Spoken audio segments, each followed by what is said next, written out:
All right, welcome in Believe in Commanders podcast. Scott Jackson, Anthony Armstrong, part of the Believe Network, and we are brought to you by FanDuel. Joining us in the center square, he is Bram Weinstein, voice of the Commanders.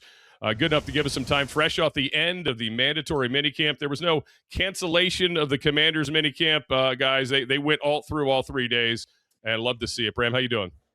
I'm good. Well, when you go 5-12 and you have a completely new team again, who gets days off? What are we cutting corners for? Exactly. And look, they've got two branded coordinators. They're installing new offense, new defense. Anthony and I have been talking a lot about this offseason. Dan Quinn made a bold move here, going with two guys who, were not, quote, veterans at their positions. How do you think it's looked so far from the limited time you guys have been able to get a sneak peek? I mean, I will say, like, everything is so different. So that's number one, that just the way they're stylistically, schematically, the way they're going to play is so different. Defense is just so hard to really get your arms around because there's so many different pieces, like so many different pieces. The linebacker room is as deep as I think it's been in a very long time. Like, they're going to have a very difficult decision to make towards the end of this thing. They are younger, they are faster, they are versatile. Up front, they are younger, they are faster, they are versatile. And so it's just sneak peek of it because they're not in pads, they're not going full speed. And I'll be, I just can't wait for that first joint practice with the Dolphins, because I really think that's going to be a really good sign of kind of where things really are. Offensively, I think the thing that really sticks out is just how creative they're going to be. Terry McLaurin's moving around a lot. They are setting up a lot of different short yardage screen packages with a lot of misdirection attached to it, whether it's to Rachaad White or to any number of tight ends or to receivers. So, I thought what Jaden Daniels said yesterday was really smart, because he said, we're not there yet, we're not ready. And when you watch this, there seems to be a lot going on that has been kind of stuffed into a very, very short period of time.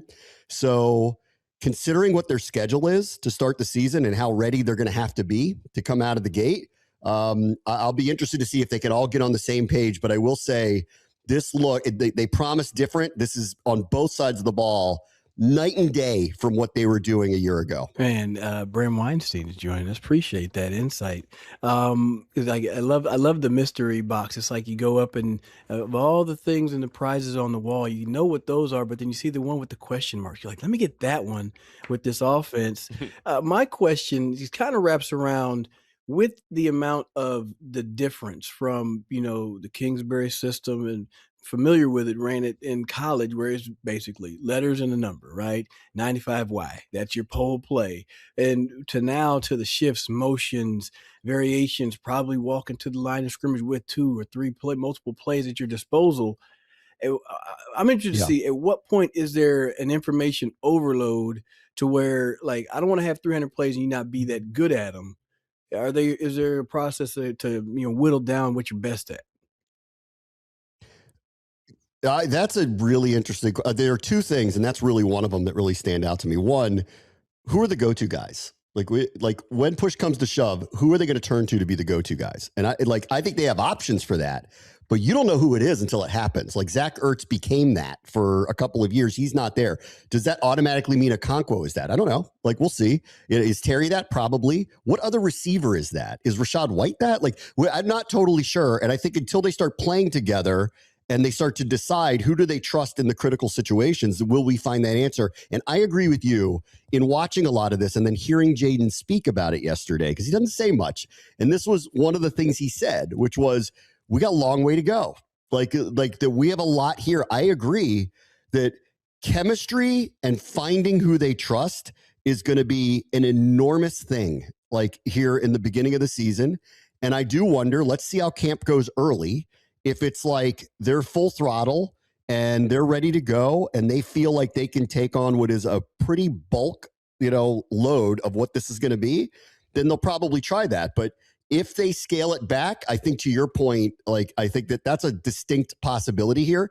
And especially when it goes back to the go-to guys thing, which is we know Terry's their number one. Let's call Antonio Williams their de facto number 3, because that's what you used to call we'll just call it that because it's just easy to know it that way. And we all been saying like, who's their number 2? Well, what if the number 2 is a rotating cast of people, which as of right now would probably be the situation? What if the running back room is really a rotating cast of people, which right now would be the situation? This goes back to, can you get, if you're going to be shuffling in personnel constantly, changing things around, can you actually get everybody on the same page in a very diverse and complicated offense? And I think that's a very good question to ask. We're here with the voice of the Commanders, Bram Weinstein, here on the Believe in Commanders podcast, part of the Believe Network. We're brought to you by FanDuel. Scott Jackson and Anthony Armstrong here with you. Yeah, that is an interesting point. I thought this week Dan Quinn was asked about, the receivers not named Terry McLaurin. He pointed out the veteran Dyami Brown coming back here and really liked what he's brought coming back in the mix. Obviously, already has the chemistry with Jaden Daniels and clearly played well enough to make money in Jacksonville here at the end of the season 2 years ago. But he also brought up Van Jefferson, who, if you watch Van Jefferson throughout his career, like when he's been on the field, he's been productive, doesn't drop the football. But that's the problem, right? Being on the field, if he's on the field. And he also mentioned McCaffrey and Jalen Lane among the young guys. I just thought I don't know if it was a mistake or if this is where the first 4 were his mind, but he did not mention Treylon Burks at all. So what do you read there? And is Treylon somebody that, has got to show them a little bit more to be, in the circle of trust, shall we say, at this point? He clearly is one of the best athletes on the team. So, and he's the one who's capable of making the type of special plays, that most people just can't. And this is not his fault. He's been injured a lot throughout his career. But I think the biggest question with him is, okay, let's say you put your trust in him and you say he's the de facto number 2, for the purpose of this conversation. Sure. Do you think you're going to get the consistent performance week after week after week with him? And I think that's the open question about him. Like, are you going to have some crazy highlight plays with him? Yes. Are you going to have a couple of really big games if you target him? Yes. Is he going to be the guy that is a threat week after week after week, though, and only they can trust in that opinion and only he can deliver in that way? I didn't really read into anything that his name didn't pop out of Quinn's mouth because he's been getting largely in what we've seen most of the reps with the quote unquote starters. So that tells me more, about where he kind of stands with them. Van Jefferson's one of those where you look at him like not unlike last year when they had KJ Osborne and Michael Gallup and some of these other veterans that have been around for a while who can play, And I remember thinking when I was, especially with the Terry situation and Noah Brown got hurt, I'm like, one of these guys has to make the team, and they didn't. That was a surprise to me by the end of camp when neither one of them did. In this case, Jefferson is standing out, but he's got a numbers problem here. So I'm interested to see where this goes. And then the numbers problem gets even more complicated if they do add somebody. And we know who, everyone is thinking about that they could add. I personally do not think, I know I don't even think it's a hot take. I don't think they need another receiver. I do think they could benefit from a higher tier, like up the talent receiver. So there's 2 that come to mind that are, one's available, one will be, who knows when. But I actually don't think, especially in watching them and Okonkwo moving around and playing a role of like a big receiver at times. You saw the Raiders do this with Bowers in the past. I think you can move Okonkwo to the outside, try to get matchups too. I think they can find their way to be productive without signing one of these other guys. So if they don't, it wouldn't really totally surprise me. And I think they'll be okay. But this will go back to Anthony's point about, okay, you're asking a lot of people to do a lot of different things and you're shuffling people in and out and it's all this misdirection and everything. If you're not coordinated, can't get on the same page, you're going to have a problem. That's kind of that's the part where I would shy against bringing in certain, I don't say certain veterans, bringing in any veteran, just because you already know how much work you've done to install a whole entire new offense. And I know concepts are the same across the league, but it doesn't mean that this new offense is going to be like, oh yeah, I know this play from my previous stop. So it could be a little bit of a hindrance, if you will. The number 2, I was listening to one of the shows with Logan and Santana, and they were talking about the number 2 coming out. They mentioned me in that year in 2010. I had about almost 900 yards. Santana had 1,000, but we would kind of ping pong back and forth. So I think a lot of it's going to come down to the coordinator, right? What matchups do you see? Because you mentioned shuffling a number 2 around. If the matchup that week says, hey, they're linebackers, they can't cover anybody. Let's get these running backs out here in some one-on-ones. Now, then that could be their week to eat and have some success. Then the next time it's like, hey, they're trying to take away Terry. But then here, Antonio, you have some success. Van, you have some success. But I think if I'm looking at Van versus Treylon, they probably are leaning towards the athleticism to be the guy. But you mentioned, consistency. Have you shown that that's going to be his rap? Are you able to just make the plays whenever Terry is taken away? That's going to be big to see. Can you do that? And I love those questions. That tight end room is exciting and too. I think I really need to, because I'm a nerd and I'll do this and I have a month before training camp starts, but I really want to go back and look at target shares from a Ben Johnson offense over the last couple of years.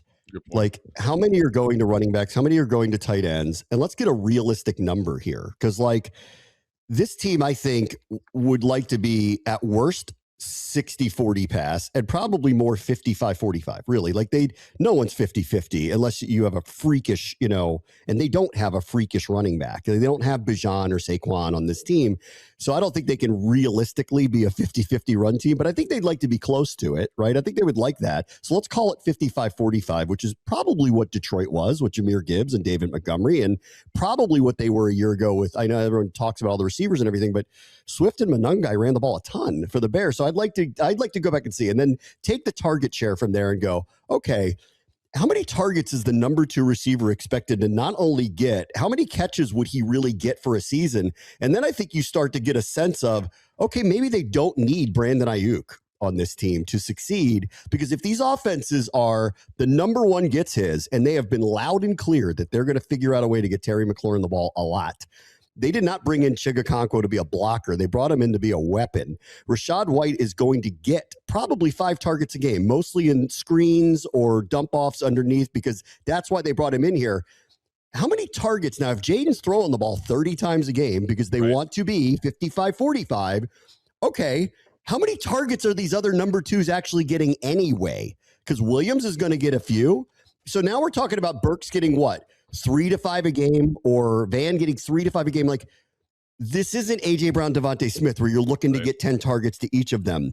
I don't even think right now, just as an exercise, as I think about it, I don't think that position is going to warrant getting a ton of targets just based on what they have in the building right now. I think the tight ends are the ones that get a lot of the heavy lifting for their second guy up there in Detroit, like Sam Laporta. The Ben Johnson offense is what I love that he did so well, is that he puts people in that position that maximizes their skill and limits their hindrances. Jameson Williams comes to mind. They always keep that guy on the move in motion, so you can't jam him. And then he's in full speed and he runs those deep daggers. Then he comes across and he catches and he goes out the back door like a 200-meter dash. So he doesn't need a lot of targets, but he hits with a lot of splash plays. So it's going to be real interesting. I remember when, when Deshaun was here, he didn't actually get a lot of targets. No. But he was devastating, right? He was a devastating player with the ball in his hands. I could envision a situation where they're trying to tee up Dyami for a play or two, because he's got this kind. He doesn't have Jameson Williams speed, but he's got the type of speed and the type of chemistry with Jaden Daniels that they draw it up at the right time. If Dyami Brown has 25 catches this year, but 5 to 10 of them are huge play, potential game-changing type plays, then he's warranted every bit of the value that he brings to the team. If Treylon Burks does this, 25, 30 catches. If Luke McCaffrey has 20 to 25 catches, maybe they have enough, because I'm sitting there going, okay, Jaden throws the ball, let's say 30 times a game. Terry gets 10 targets. Chig gets 5 to 10. Rachaad White gets 5. The other running backs get a couple. Bates gets what? Antonio Williams going to get 4 to 5. Where are the other targets actually going? And we're sitting there going, well, they've got to go get Brandon Ayuk. No, they don't. They don't have to go get Brandon Ayuk if they're not going to throw the ball to him very much, because that's just not how this is set up. That's a relationship that warrants targets. Sorry, Scott. Go ahead. Yeah, exactly. No, you're right. That's one where, it's not going to be a quiet situation if he's not involved. We're here with Bram Weinstein, the voice of the Commanders. Scott Jackson, Anthony Armstrong, Believe in Commanders podcast, brought to you by the Believe Network. And, of course, FanDuel is the ones that really bring it to. We appreciate those guys at FanDuel. 5.5, Anthony, right? That was the low mark on the Commanders right now, which would make me throw up in my mouth. 7 is the other number. Again, this is a complete unknown situation, Bram, but we knew that they had to do a lot on defense. I think they hit a lot of the needs this offseason there. But one of the areas that is interesting and tough to kind of dissect because of the people that aren't available at this point, because we haven't seen Trey Amos, but how the corners are going to work in. And is this going to be a team that's going to rely maybe more on safeties than corners, if you know what I mean? Like, would there be 3 safeties on the field instead of an extra corner? How do you kind of see that on the back end with Durante Jones? I've seen a lot of that. I think like we haven't, again, we're not seeing a lot yet. So I'm not totally sure, but 3 safeties, 2 corners feels like realistically kind of the direction that they would be going. Cross and Harris on the field a ton.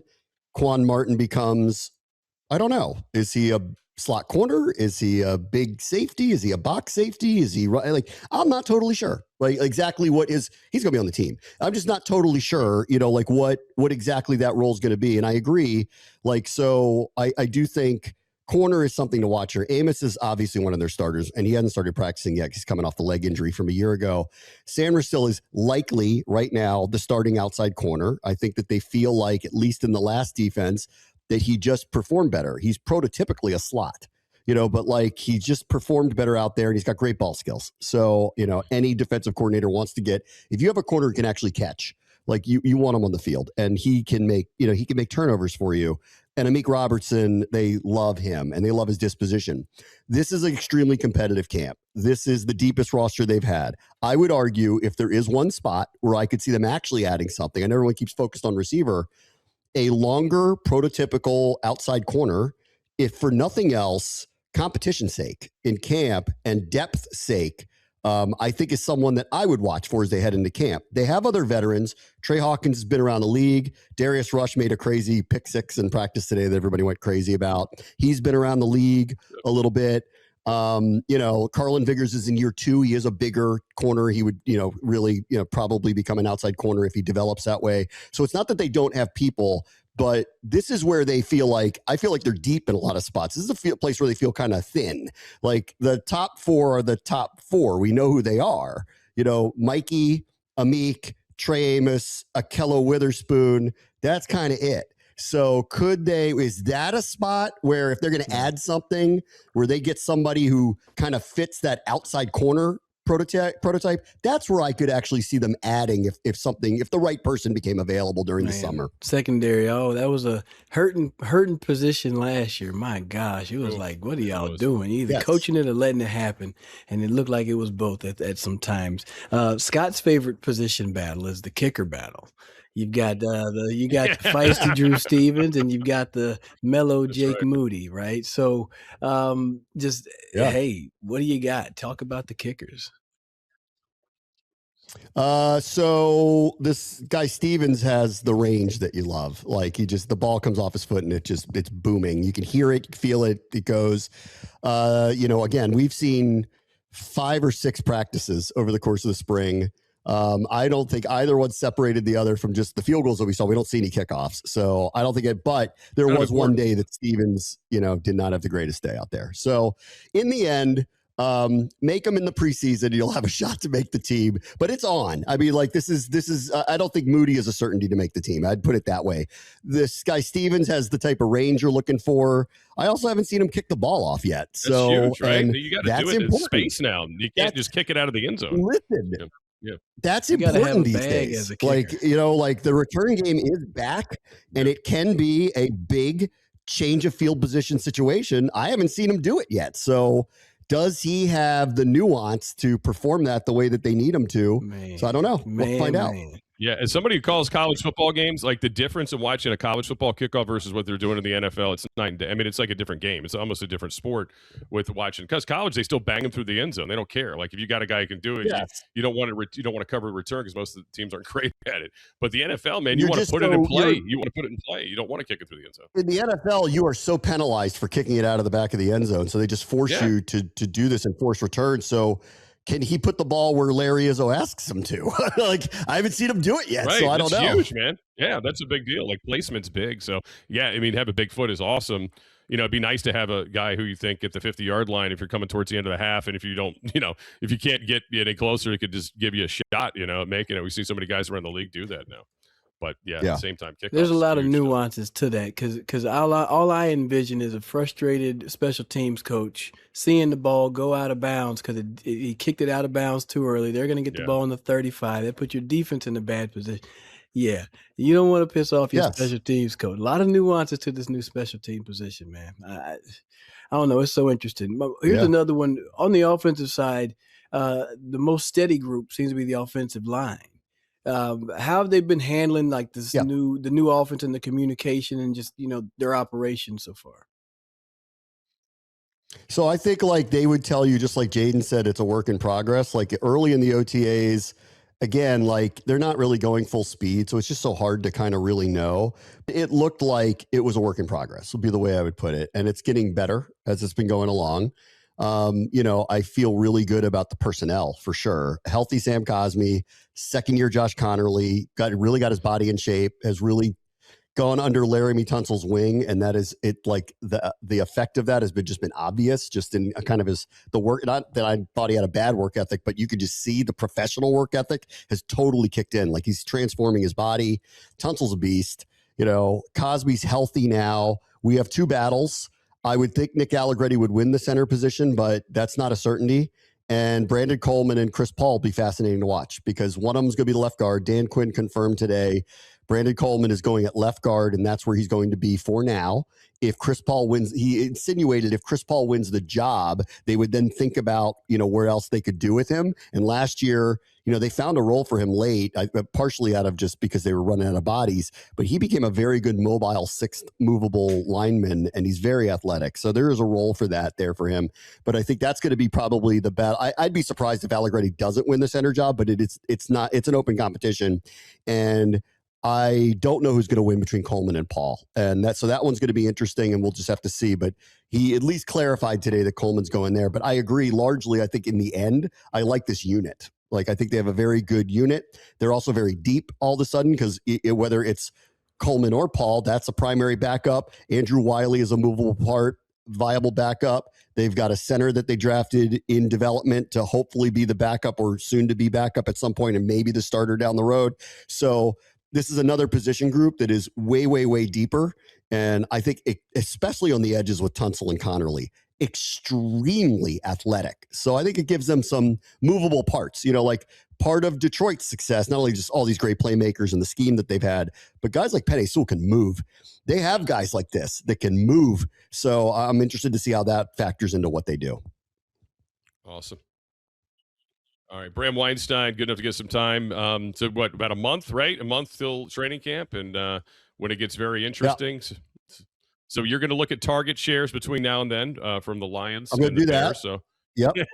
Hopefully get a vacation in, right? All right, let me because I wanted to ask you, Anthony, before I go, if you don't mind.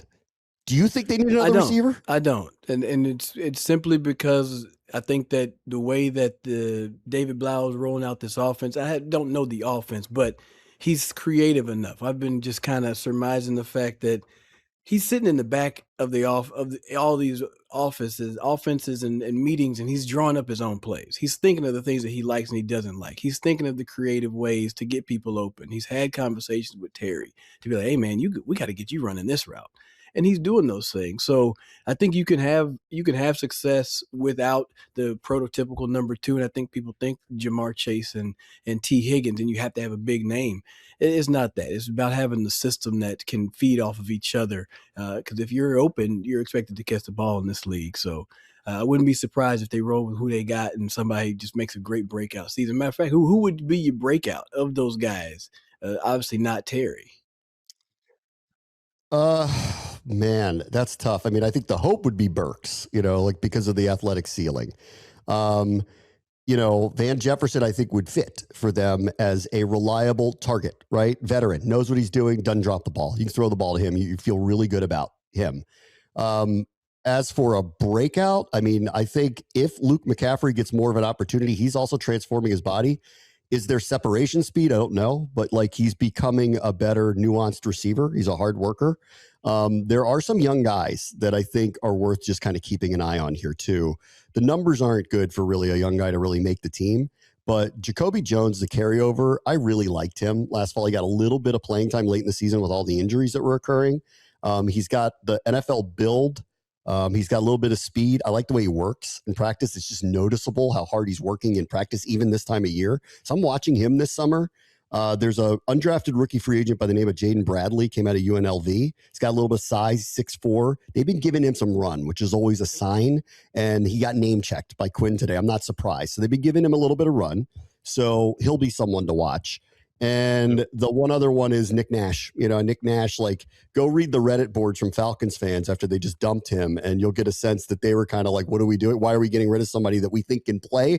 So I think he's going to get some opportunities. So this is an interesting summer because they have a 7th-round pick quarterback. So he's going to play a lot in the preseason, and these guys that I'm naming are all going to play with him. So I think someone's going to stand out here. Those would be the 3. I really like Jacoby Jones. Like, he looks a little like Debo to me. And so I'd like to see what he does this summer. He's kind of got that like kind of little chunkier build, but he's speedy, he moves. And like, I want to see what he does. Cause I don't know. I just like what I've seen. I like the energy that comes out of him. Nice. All right. Good stuff. All right. Looking forward to it. Again, Believe in Commanders podcast, we're brought to you by FanDuel. That is Bram Weinstein, voice of the Commanders. For Anthony Armstrong, former Washington Redskin wide receiver number 13, I'm Scott Jackson saying so long. Till next time here on the Believe in Commanders podcast.